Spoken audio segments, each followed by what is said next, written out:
Hi, everyone. Welcome to the SFT podcast, a revised version, which, as you can see, is not just audio. We're filming it as well. And I'm here with Stuart Oates, who's about to introduce himself. Hi, Stuart. And maybe you should tell us who you are and the idea you had, which we're going to explore together for this podcast, which we'll do every couple of weeks. Yes, thanks for inviting me on, Patrick. It's really appreciated. I'm Stuart Oates. I'm based down in Cornwall, right down on the Lizard Peninsula, and I'm a farmer. But I also work in TV and radio and do a lot of traveling around the world, researching all sorts of different things around food, farming, and the environment as well. So what's the format? How are we going to do this? You had an idea that we'd look at what we've just been doing and then think about the current news stories that are going on and see whether we've got an angle on that and then look ahead as well. Is that right? That's right. So I think if we look back at what we've been up to, both Patrick and I think we're both really out there doing all sorts of stuff all the time. So always having interesting meetings, I guess. And it's quite exciting to be able to share it with everyone. So that's number one. Also, just looking at what's happening in the breadth of the news across the nation to see what's putting the pressure on us as farmers, as food producers, as environmental stewards. And then also throwing forward what's coming up. And hopefully we can inspire a few of you at home to try and sort of join us at different events around the world and try and sort of inspire you also to take things forward on your own farms. Okay, well, not just farms, Stuart, because I think a lot of people who are listening and viewing this are not farming, which is, I think, very important. But perhaps because you are a farmer, how did we meet? So we met, what do you think it was, Patrick, 2 or 3 years ago? I was asked by David Wilson, who's a great friend of mine and great friend of yours, I was asked to join David's family band to come and play at your farm, Patrick. So I was the singer at David Wilson's family band, and we had the best time, I have to say, and I've been back ever since. Okay, so you said we'd start by looking at what we're up to, what we've been doing in the last week. Well, I'll tell you what I've been doing last week. I was at a retreat at 42 acres. Some people might have heard of that. It's not 42 acres. It's actually 173 acres of wilded land in Somerset. And the Conscious Food Systems Alliance organised this 4-day retreat at 42 acres, which attracted about 40 people from all over the world. And it was all about mindfulness and bringing more presence and consciousness into our work in farming and with food systems. Satish Kumar was there. Satish is an old friend of mine. He walked from India to the US over, I can't remember how long it took him, years anyway. He's over the water? I know. No, interestingly enough, he was, I think it was in Afghanistan or somewhere anyway, en route, and he had no money. He walked penniless for the whole distance and he couldn't accept any money. So somebody said, I'd like to give you money to sail across the Atlantic in the Queen Mary or whatever it was. And he said, no, I can't take money, but you can buy me a ticket. So they did. And that was the thing. He was a Jain monk who came back into the world. And as a result, he attracted all sorts of generosity from all the people he met along the road. And that was a sort of good example of the kind of people who were at this retreat. And interestingly, right at the end, we had a video message from the Prime Minister of Bhutan, who is holding the world's first Conscious Food Systems Summit. So there you are. That's what I did last week. Then on a more practical level, I came back to our rather soggy hill in West Wales, where me and my boys have been harvesting carrots and milking cows. They're going out into the field today. I've got an undercutter, which I'm going to go and try and use in a minute. I got up this morning, had a swim in our pond, and here we are. I'm sorry. We've got to wind that back a little bit, Patrick. Number one, how on earth do you find an event like that? That is so random. And what did you sort of find out? Why did you mention it? Why did you go? Well, actually, that's a very good question. At the Oxford Real Farming Conference this year, there was a session the day before the conference called Listening to the Land, which Fran Price, the organizer of ORFC, decided to slot in. And quite a lot of people who might confirm your prejudice came along to that session, but I was one of them. And then during the conference body itself, there was a session called Land, Food and Spirit, one of 150 sessions at the Oxford Real Farming Conference. And do you know what? Of all the sessions, that one attracted more interest and was more overbooked than any other session at this year's event. How about that? Does that surprise you? It does, if I'm honest, because I think we've talked about this a little bit before. I'm not sure about the place of sort of spirituality in amongst sort of food and farming and the environment. I don't know if I feel like it's sometimes a little divisive. It kind of harks back to the old hippie days of, having wild and free and eating quinoa. And I don't know if that brings along the whole public. I don't know if it brings along the wide diversity of, really sort of, I don't know, big, powerful actors in our food systems that want to make this change to a more sustainable system. But I don't know. What do you think, Patrick? Well, I think you might be wrong. Maybe you're just slightly behind the curve, Stuart. I think because I was a bit of a hippie, never ate any quinoa, I think that there is something going on. The interest in that land, food and spirit session was an indication of that. I think particularly amongst young people, there's a search for meaning. We live in a world which just feels chaotic, rather worrying, lots of threat of wars or actual wars going on, and it's hard to relate to it. And I think amongst young people, there's a thirst for meaning, and I think that's manifesting in this interest. I've had a lifelong interest, so I think you might be wrong anyway, but I think you're even more wrong now, which is great, isn't it? Give you another example. There's a man called Rupert Sheldrake. I'm not sure if you've come across him. He's a sort of scientist of the paranormal. Was a brilliant scholar at Cambridge. Then he went to India, adopted Indian religion. No, he was an atheist at Cambridge. Then he went so just like you probably, he's an atheist. Then he went to India, and he adopted Eastern religions. Came back to the UK, realised that his Anglican roots were still attracting him. And so he's more of an Anglican than a Buddhist these days. And he, in connection with that, he put an ad in the Church Times of all papers. I don't expect you read that. I don't either.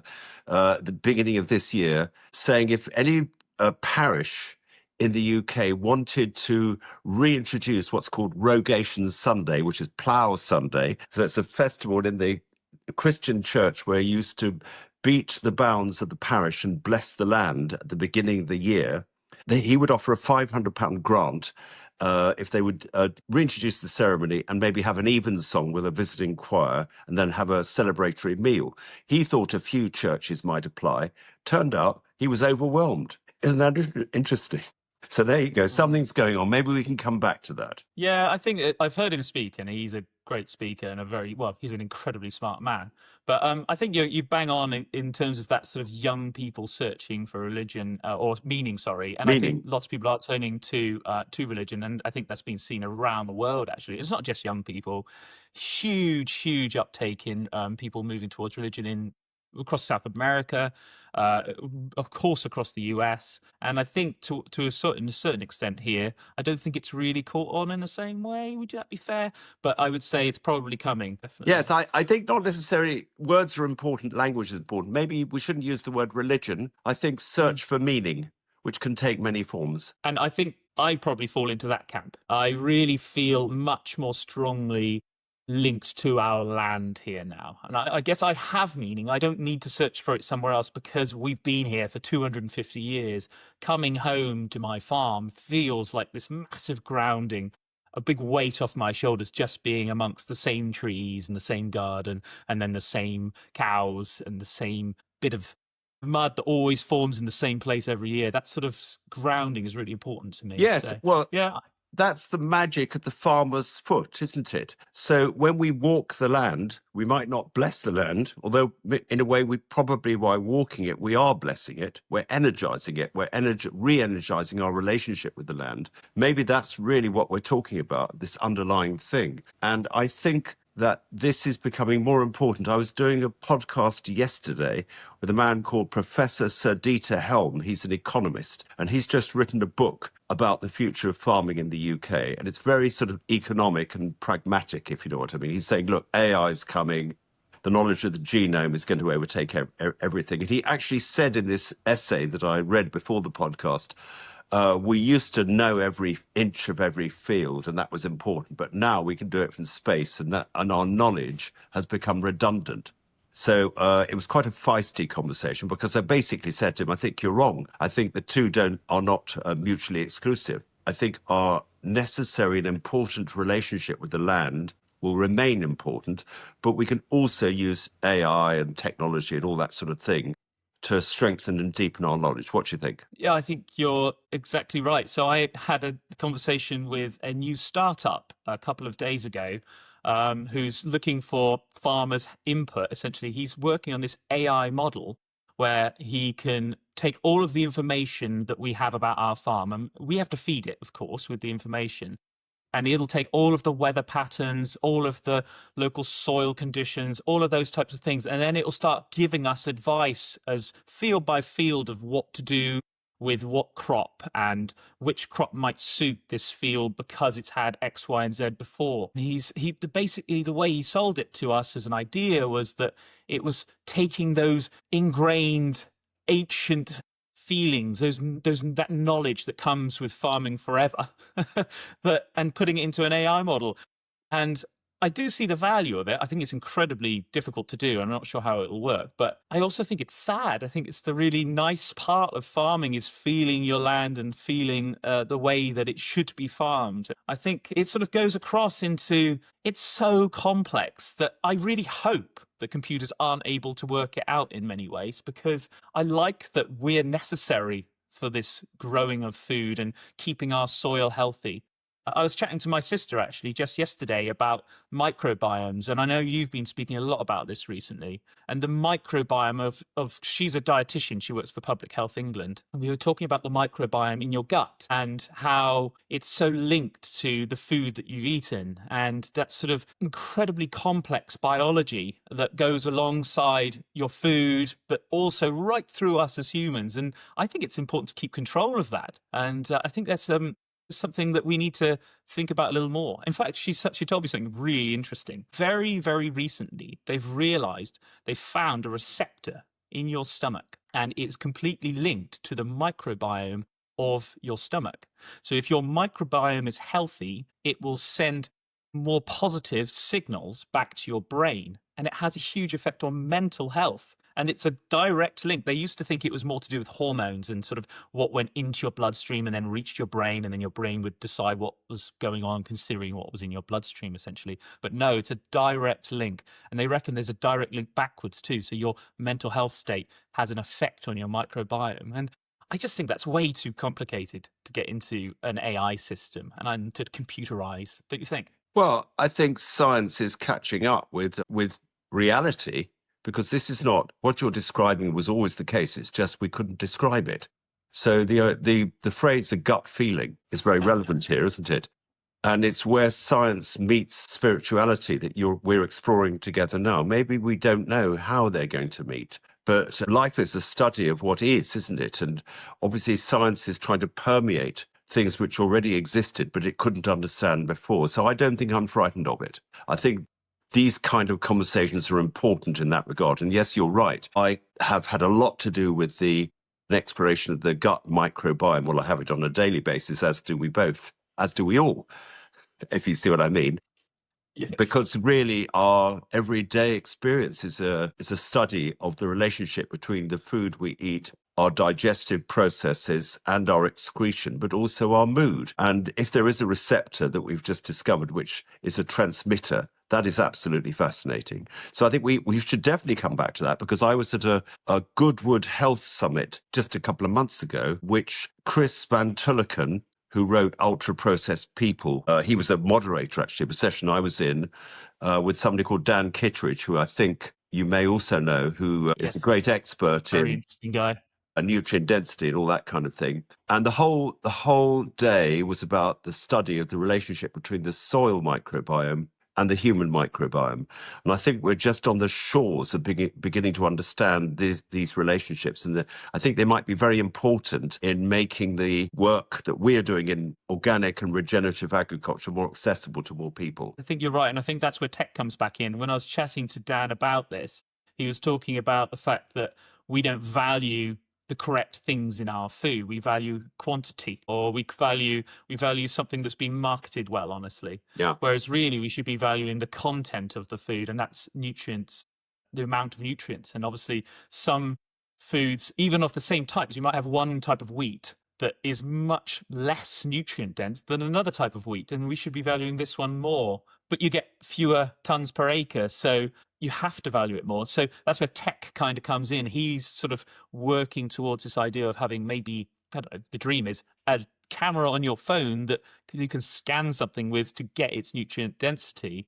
And therefore, people are going to start valuing it more because there's a huge shift towards people thinking about their health in and through what they eat. And I think that's really exciting, but we've got no way of measuring it. At the moment, we kind of go along with, well, I guess it's healthier. It's like us. We grow a lot of heritage grains on the farm here, and we're breeding up all sorts of different varieties. And because we believe they're more healthy.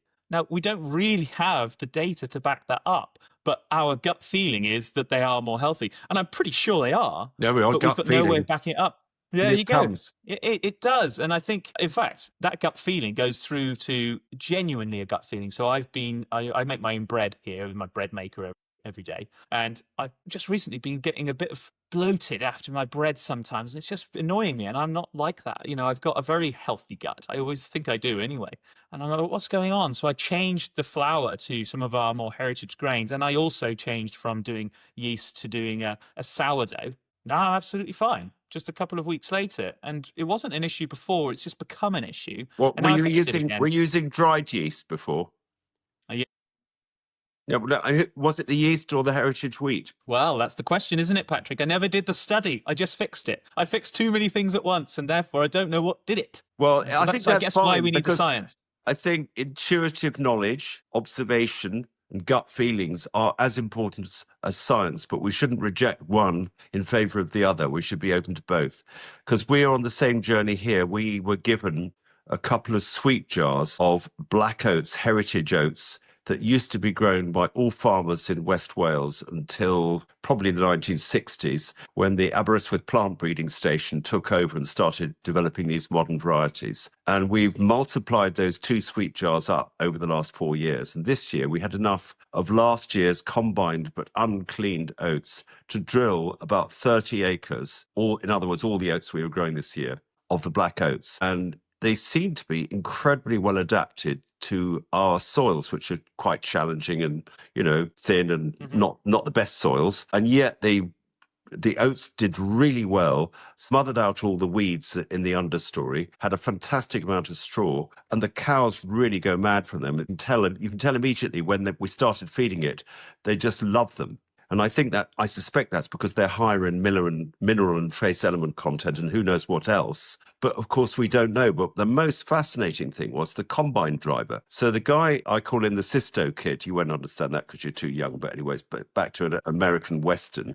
So he's of Italian, I think second generation Welsh Italian. And he does all the combining here in West Wales because as you know, there are not a lot of cereals grown around here. Certainly you grow more in Cornwall.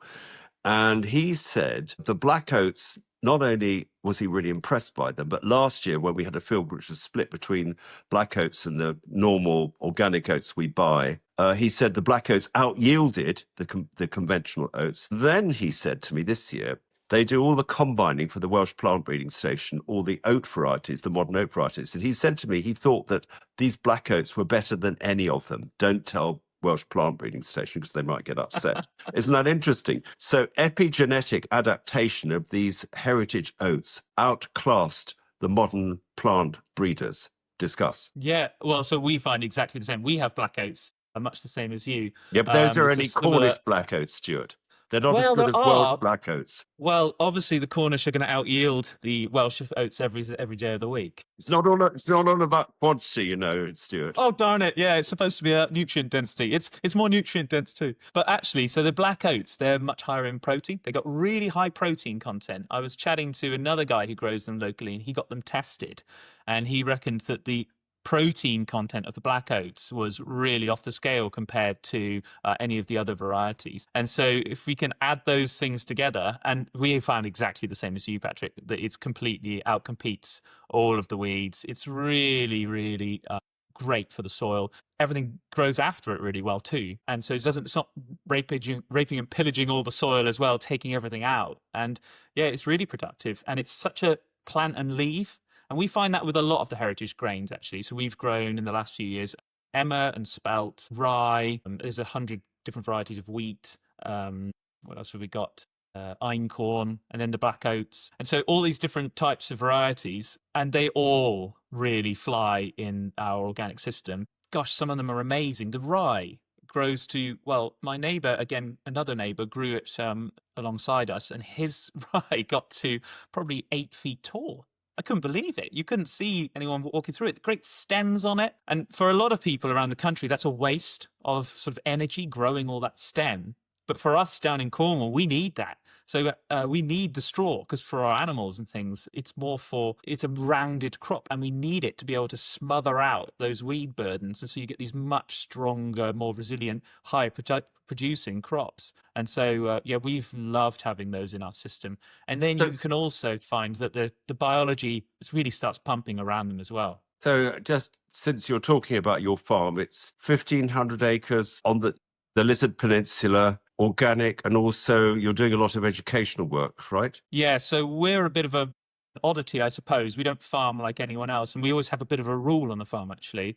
My dad always says, if you're doing it the same as someone else, you're doing it wrong because we're too small to be competitive in a commercial sort of commodity scale. So we always try and do things differently. So you either become the biggest or you go niche, and so I that's what hope we've that's always not true, done. if you don't mind me saying so. I don't think we want to polarize things that much. No, but I think looking for new opportunity is always a part. And when I say different, I don't mean we're rejecting farming in the traditional sense. Absolutely not. What I'm saying is you have to keep moving forward if you're not going to keep in some way. And so our way to move forward is by trying new things, developing new things, whereas another person's moving forward might be to scale. And in some ways we have scaled. So we do a lot of You certainly have environmental over work. your 1,500 acres. Yeah, well, we rent most of it. So we've got about 300 acres of our own, and we're mixed beef and sheep mostly. But we realized actually we weren't producing quite enough food. We want to be producing more. So that's why we've moved into the heritage grains quite a bit. But also, we do a lot of environmental work for other people. Why do you say environmental work as if that's separate from farming? Because it's definitely not food first, I suppose. So environmental first, I guess, with that. So I think there's always this move, isn't there, between productivity of food and environmental. And I don't believe in separating them, by the way. And I know that's a big thing that you might say, and I completely agree. But I do think there is an element where you have to compromise a bit of yield to be able to bring up your sort of environmental credentials, I suppose. Yeah, And so I mean actually, that's clearly true because the wilding movement or the rewilding movement compromised more or less all food, not all, but nearly all food production for the sake of giving the land back to nature, whatever that means. yeah. Whereas I guess certainly for us, our wish is to farm the land in harmony with nature, where the field becomes um, a habitat for what used to naturally coexist with food production, but which has disappeared in the fields in my farming lifetime. And I think what's happened that we've invented a new language. So environmental stewardship is now a new discussion when it never needed to be because the two were Mm. connected before. And I just thought it was interesting. I didn't mean to pick you up on it in a challenging way, but it's like there are a tremendous number of farmers saying, "Oh, we're doing environmental stuff," as if it was separate from farming, which is really sad. Yeah, I think that's exactly right. I mean, there's no problem in challenging it, Patrick. And I think we had this realization, you see, we were making all of our money through environmental schemes.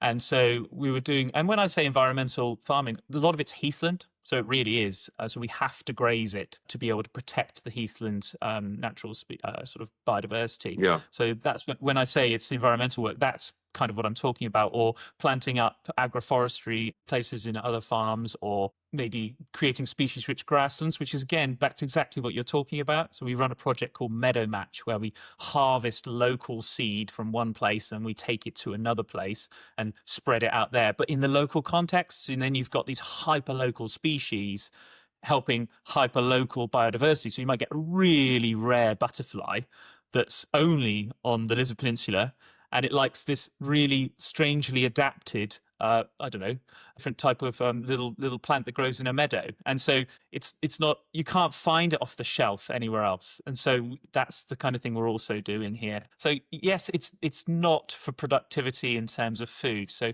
I guess that's where the slight twist comes across. It is a shame that we separated though, isn't it? Well, maybe we don't have to any longer. Maybe this conversation can evolve in interesting ways around that theme, because I think it's an issue which is affecting all farmers at the moment. It's coined in this phrase, land sharing or land sparing, isn't it? Which a lot of people use. And I feel very strongly and passionately even that this idea that nature is separate from food is really sad and needs to be challenged. Don't know if you can hear that. That's the quad bike with my son Harry going up to get some mesh, to put over our carrots. So we're going to cover the carrots in mesh, which will protect, hopefully, a little bit against carrot fly. But then when the frost comes, 2 layers of it apparently is worth sort of 3 or 4 degrees of frost. So we can continue to harvest the carrots into the very wet autumn, but probably the wet and frozen autumn, without losing them. So there we are. It's going on outside the window. That's And that's good. also, Where are your carrots going? by the way, our carrots are a very good example of producing food in harmony with nature. Rather too much nature this year. The weeds they won the battle with us, and that was lots of reasons. But there's a lot of couch grass, and there's a lot of weeds that did as well as the carrots. Luckily, not better than the carrots.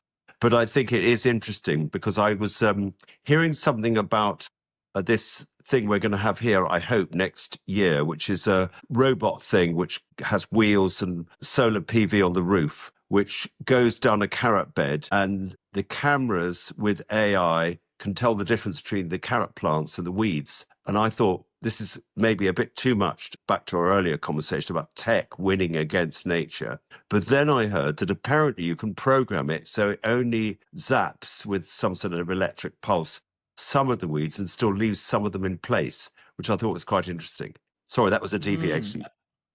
No, it's great because that's exactly this sort of living with nature thing. Again, so I was chatting with another chap about a week ago, 2 weeks ago maybe, who's working on this robot, which is for keeping control of living mulches. So he's going between those rows of carrots. Maybe I should introduce you actually, Patrick, because he's working on the designs of it at the moment to try and build this robot where you can plant your living mulch, but it'll keep it under control. So it's not killing it. It's just keeping it sort of just at bay, I suppose. And so keeping your carrots being the slight leaders, I guess, in the competition, but actually keeping all that biodiversity in there, because of course we need all of those different species, keeping the biology pumping, so that then you've got the mitochondrial network bringing all the nutrients in and sharing them with all of your plants. Yeah, well, I think it's a really important conversation, this, because we need to keep an eye on these, kind of obsessive tech guys to make sure that they don't just take us over and make us redundant.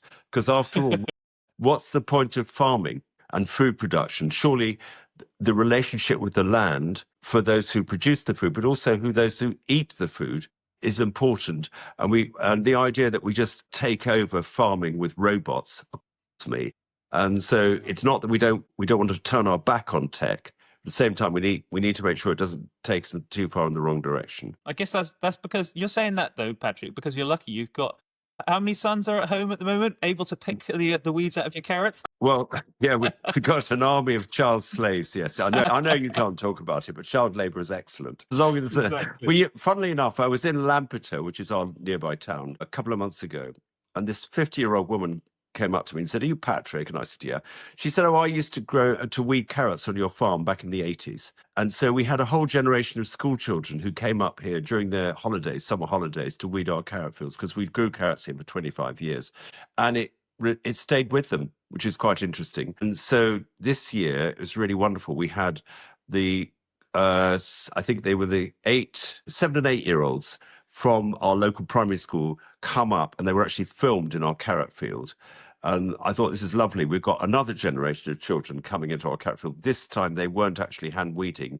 They were eating them, which I thought was just as probably even better. But I think this idea you have a taste of nature or a taste of farming when you're young and it stays with you for the rest of your life is deeply true. Yeah, it's weird, you know. I still remember going on a school trip to a farm, even though I'm a farmer. I remember going when I was just like 11 years old maybe, and we've always pulled that through. We, in fact, there's a school here right now, so we Brilliant. do about 75 trips a year at the moment, school trips. I keep thinking we're around about 2,000 school days, so 2,000 days of each child on the farm. It's been really, really positive. And my sister's a teacher and also a psychotherapist. And so she's been sort of leading it this year and she's taken it to this whole new level. And so, in fact, they've been running around stealing all of our grains to sort of make this. They're doing grains today. And so they've got all the kids, they've got loads of stations for them to do stuff. So they're grinding up the grains to make flour. They're going to turn them into biscuits. They're rolling the oats to see how they sort of roll. And then that's porridge essentially. And those are the types of things they're looking at. And so they've got the microscope, so you can look under the microscope to see them really close up. It's just so exciting. There's so much to learn on a farm. And it's not just farming, by the way, it's maths. You know, the circumference of a tree and therefore the volume of a tree, or there's the biology, of course, talking about soil, talking about all the plants. But then you've got physics and chemistry, and then you can go to business if you really want to. We've got a secondary school coming really soon. They're basing their whole food curriculum around farming, which is obvious, of course, but it should be around that. They're sort of, the home economics class. And so Yeah. all of their classes are coming. And so, it's so exciting. It's probably my most proud thing that we do on our farm. And gosh, I really wish more would come. And I Well, really think there needs to be more funding opened up for it because it's just such a no-brainer. it's great you bring that up because you, Ross Suick, has joined our Beacon Farms network. Other networks are available. Of course, there's Leaf and Open Farm Sunday and all sorts going on. But I think our particular slant on this is that we think that every child should visit a farm, hopefully more than once, maybe multiple times during their school years. And they should have these seeing is believing experiences. And as you say, connect them back to the curriculum. And it's not just children, because just about everybody is completely disconnected from the story behind their food. And if we can collaborate, as we are discussing now, between the Beacon Farm Network, of which there are already 50 in the UK, and we just launched in Ireland, we think this could provide a sort of mycelial network of farmers who communicate with each other, love and trust each other, share their stories, get better at storytelling, but also get better at developing their farms as educational platforms, which can also be potentially a source of income. So it's great that, in a way, the relationship we have is strengthened by the existence of this network. And the criteria for the Beacon Farms are moving towards biologically based systems, moving away from chemistry towards biology. Facilities to host visitors may not be that fantastic. It doesn't have to have, bells and whistles, but at least, a barn which they can shelter out of the rain and maybe some loose and that sort of thing. And thirdly, storytelling. And you're obviously a great storyteller, but we all need to get better at it. And we can share our stories and also share what works that can be an income source. Because I imagine at Ross Suick Farm, you actually have probably a significant source of income from what you're doing. Is that right? I would say it's not significant. I would say it's fair. It's enough. So it pays my sister's time, and we Well, get that's a quite a tiny lot. bit back. Yes, exactly, which is great, and it doesn't probably pay for my mum's time as well, who's helping her, but it certainly helps pay for the facilities a little bit. And over the years, we've sort of, as you might know, Patrick, we love a grant, and we will try and access any pot that's going if it helps move our business forward and helps do some good stuff. And so we have managed to access funding over the years to put in like a disabled access path from our sort of main visitors barn down around the farm so that they can kind of see the ponds, they can go and see all the animals in the field and those kind of things. And even the toilets blocks, for example, we have got help to build a toilet block so that you do have hand washing facilities. You have a place where a load of kids can go to the toilet quite quickly. Those kind of things really do make it very simple for a teacher to come here to say, okay, yeah, we're going to go there because it's safe and we know that we've got some dry space. There are some things, and I do think farms need to take it really seriously. Every farm should be open to have kids on their farm, And I think if you can't be proud of showing kids to your farm, it's either too dangerous and it shouldn't be like that, or you probably shouldn't be farming in that way because it's not, you're not proud enough that you can show people. So, you should encourage children onto the farm. But I do think that there should also be this opportunity for farms who want to be a beacon farm, who really want to step forward and do more to, fund those spaces, because the value you get in teaching a child what food really is changes their life. Well, It can. as you know, we're in partnership with another charity called the Harmony Project, run by Richard Dunn, an ex-head teacher at a Thames Valley primary school, who knows a lot about how you can connect a nature experience and a farming and food experience to the curriculum. And he's actually written a manual about it. So interestingly enough, we're at the end of the week where a couple of applications we made to charitable organizations for funding for the Beacon Farms Network were not successful, which is actually slightly frustrating, because I think if I was asked what I think is one of the most important strands of the SFT's work at the moment, I would say exactly this, what we're discussing now. So if anybody out there knows of access to funding to help this network of Beacon Farms develop, get in touch. Yeah, I think that's a really good shout, because I honestly I don't see much better value than that. If you talk about the NHS and all the things which costs us a real fortune in the UK, so much of it goes back to food, the environment, our relationship with the environment. Just getting outdoors and wanting to go for a walk in nature is really good. It's the Yes. simple things like that connection that you can build as a child, change your whole life. And I know it seems a bit over the top, maybe, to some No, I people don't to think say. so. I don't think so. When I was, the experience I had when I was 5, my mum took me into a cowshed near Epping in Essex, and I loved it. And I thought I want to do that one day, which was really probably the biggest single influence of why I became a dairy farmer. Interestingly enough, we then went and had tea with a retired bishop, and it was through him that we went into this cowshed. And it occurs to me now what we should do next year on Plough Sunday, Rogation Sunday, and you will have to be involved, Stuart, is we should have a beating the bounds and bless the bounds of our parish, shouldn't we? We should get all the Beacon Farms involved. Only those that want to, of course. That Yeah. could be quite cool. Yeah. Yeah, I think it's just trying to include every part of society in our farms is always a great thing. Yeah, great. But we Get the could talk about this all day. Yes, Yeah. we could. So what else are we going to talk about before we end? Well, I just wanted to talk about one thing that I've been working on, and I want to talk about it because it's taken over my life for a couple of weeks now. It's driving me mad because I see this, it kind of links to what we've already talked about. So I see farmers as food security. I see farmers as nature security, but I want to see farmers as a bit of energy security for the country. We've got this enormous opportunity staring us in the face at the moment because it's a huge problem, and that's the price of our energy in the UK, and also the makeup of it.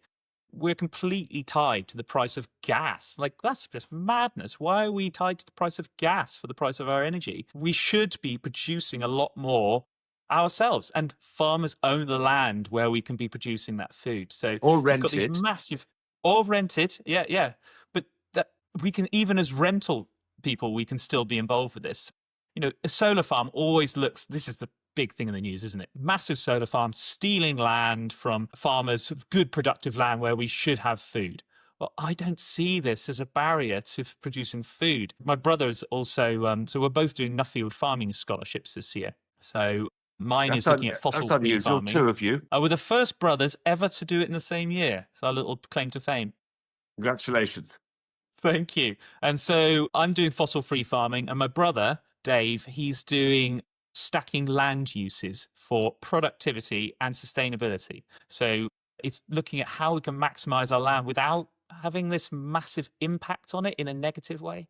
So one thing he's been really looking at recently, he's just been in Germany looking at agrisolar. So how you can grow crops, or you can certainly keep animals in amongst solar panels. And it really looks like it's a great opportunity that's so underdeveloped. So we're really looking at that at the moment as a great opportunity where we as farmers can be the energy producers. Because what I'm we not see sure. at the moment, I'm go on. not sure if I approve of that. Solar panels on good Wow. farmland. What about if they were on the sort of mediocre farmland? Okay, let me Do you take mean your like carrots. do you mean like Buchwan and our farm? I'm going to take your farm as an example. Well, I think a lot of people would call. I wouldn't call our farmland mediocre, but you might. Productivity wise, would you say that you can produce the same number of carrots as someone in the Fenlands? No, I but they'd guess be better. probably not. Well, that's a different subject, isn't Well, it? So no, it's what not. It's totally related. it is, but it isn't. So if you're looking at absolute productivity, as in the most, then you need every square inch. But what if you could have solar panels which are in between your carrots, so you can carry on producing 90% of the number of carrots, but the solar panels are there and they're actually protecting your crop from frost because they're creating a barrier during those winter months. So you then don't have to do your 2 layers of mesh over the top. What if you could have those solar panels that you can move them, you can flip them vertical, and you can go down between them with your tractor and still plow or rotivate or whatever you need to do, but it's not taking away the productivity of your crop. Well, I'll tell you What what. about that? I'll try and keep an open mind. I'm a little skeptical. I think what we've got to do here, because I'd love to talk much more with you, not just this time, but next time maybe and beyond, about energy and about getting off fossil fuels, because I think it's a question on the back of everyone's minds at the moment. But I mean, we've got loads of self-facing barn roofs which are unutilized. So I kind of think that the best place to do renewable energy is round the edge of the productive fields or the semi-productive fields before we start invading the fields. But maybe that's just an outmoded prejudice. I think you're right. Every single empty roof should be full that has an electric connection that's big enough to get rid of that power. So yes, all of your south-facing barns should be. We have a lot of barns on our farm, probably more than we ought to. And I calculated all of the land area on the roofs. So, and that's enough area for 250 kilowatts of solar on, the correct facing roofs with barns which aren't going to fall down if you put solar panels on the roof. Yeah. And 250 kilowatts is significant. That's Yes, good. we've got 10 at the moment. That's There pathetic. you go. Yeah, and we've only got 30. So, it's not enough. We've got loads of space. But if I'm honest, that isn't enough. We need to be doing both at the same time because this is a bit of a power emergency. We're going to be doubling the amount of power we need within the next decade. Yeah, but we don't want to be starving to death to keep electric cars on the motorways, do we? If you see what I mean, an electric car traffic jam. Yeah, I think I think you must be clear that we've never had a food shortage in this country from lack of land. We've had a food shortage from other inputs. So we've had over the past few years, the problems we've had have been the price of fertilizer that's killed us. It's been logistics during COVID. Only the farmers who are using the fertilizer which have defied Malthus, because Malthus said the size of a population would be determined by its capacity to feed itself. And of course, nitrogen fertilizer and the Haber-Bosch process has blown that out of the window. But if we abandon nitrogen fertilizer, which in my opinion we should, in favor of farming biologically, then the amount of land we have available to produce food will become a big issue. And I'm not sure that Ed Miliband understands that. I know you do. Well, I would say it's not as big a problem as you might imagine. So, number one, it's not permanent, by the way, putting in solar panels. I know it seems permanent, but you just bang them in, the piles just go straight into the ground, just like a fence post. So you can take them out. I could probably get a whole 10-acre solar farm out within a week. Okay, well, I'll tell you what, when you do that, bring it here and fix. Well, I think we look at these things as, don't get me wrong, I think they're a bit ugly, but there's this huge potential underneath them to be creating loads of grassland. We've got loads of fields here, which we are never going to plough because they're permanent grasslands. Those fields could be producing 80-odd% of what they are now in grass and have solar panels on them. So I don't think we're losing a lot of productivity. Do I think we should be putting solar panels on super productive land? Absolutely not. Of course not. That's insane. But I do think there's this big bit in between. So let me give you an example. If we took all of the land that's currently used for biofuels, we would have enough land to do all of the solar for until like 2037. And that's a huge difference from now. And that's pretty much what we need for the next few decades. And so that's just biofuels. And we're a tiny producer of biofuels.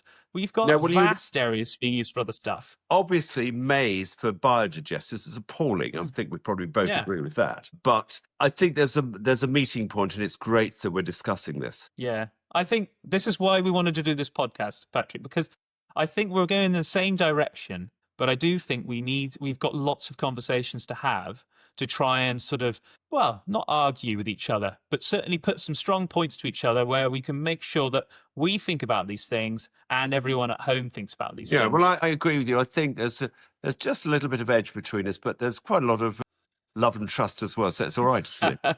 Absolutely, absolutely. Anyway, we're going to explore this going forward. I'll talk about my community wind turbine, which has taken up all of my time for the last few weeks. We'd Let's love. talk about that next time. Yeah, let's talk about that And next then time because we'll, I'd like to hear more about that. yeah, it's a big subject, community power. And I think things like wind, where we've got there's so much potential, where we should be owning our landscape in that way. So let's talk about that next time. But let's go straight forward. Now, what are you doing for the next week or two? What's your plans? Well, today I'm leaving the farm and going up to the Victoria and Albert Museum for a dinner tonight to meet, because our board chairs, basically her husband runs a big company, and I've been lucky enough to be invited to that dinner where I'll meet some interesting people. So that's a sort of networking opportunity. I'm actually coming back to the farm because I'm going on Friday, probably, but not definitely, to Brazil, to the COP gathering. And why am I going to that? Well, I asked myself that question because there's a lot of carbon, blah, blah, blah, blah, blah. But I think sometimes, because the climate debate, which is not really just the climate debate, it's the nature debate, and it's, it's a big debate about the future of humanity on this planet, is in part taking place at these COP gatherings. I've been showing up. So I've been going, I think, since Glasgow, which is COP26. I've been to all the COPs, and I've been to quite a few before, actually. Went to Paris, there was one in Copenhagen, I was there. And what I've found over the years is that just by being there, you meet fascinating people and get into really important conversations, which then end up influencing change. We've got several opportunities, actually, with various events that we've been invited to meet important people involved with agriculture and policy. And maybe when I get back, or maybe it strikes me, maybe even when I'm there, perhaps we could connect up and do something next week when I'm in Brazil. Do you want to come? Yeah, I would love to.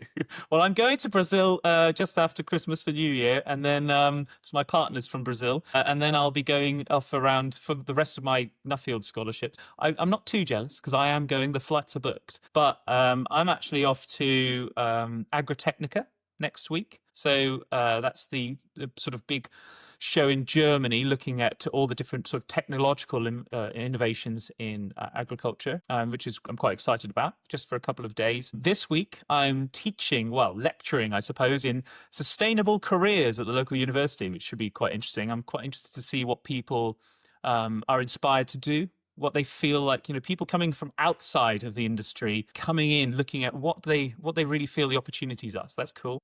Yeah, that is. What university is that? That's the University of Falmouth. So it's Falmouth University. So it's just nearby to me, which I went to years ago, actually. So I feel like I'm obliged to go back and do my good. What did you study there? I studied broadcast journalism. It was so fun. I loved it. Yeah, so I've been a journalist ever since. I guess I never mentioned that. I also work as a journalist, and I make stuff for the BBC. I went to Euronews, NBC News, worked for Sky for a bit, so been all over the place. And then the last thing I've got straight after that, I'm going up to Aberdeen for the Nuffield Farming Conference. So we'll be looking at all the presentations from the scholars from the year ahead of us, actually. So I'll be feeling all nervous about next year, but learning a lot about what they've been up to for the last couple of years. So busy few weeks for us both, I think. Yeah, that'd be very interesting to come back to your Nuffield, see how you're getting on and what you're learning. Yeah, it sounds good. Well, Patrick, I'm going to let you go because those carrots, and I don't think it's very fair that those boys are out there working on their own. So you've got to get out there. And I know that my brother is wanting me to come out and help sort cows. So I'd better go get to work too. Anyway. All right, well, I shall go and put some EnviroMesh on our carrots to protect them against the frost when it comes, if it comes. And I'll then send I'll you go some to solar London. panels to use instead. Round the edge, please. We'll see. Anyway, thanks everyone for watching, and we'll try and do this as frequently as we can. And if you have any questions, things you'd like us to talk about, please do get in touch, and we'll try and sort of chat them over, mull them, and please do challenge us too. Thanks very much. All the best to you all. Thank you for watching.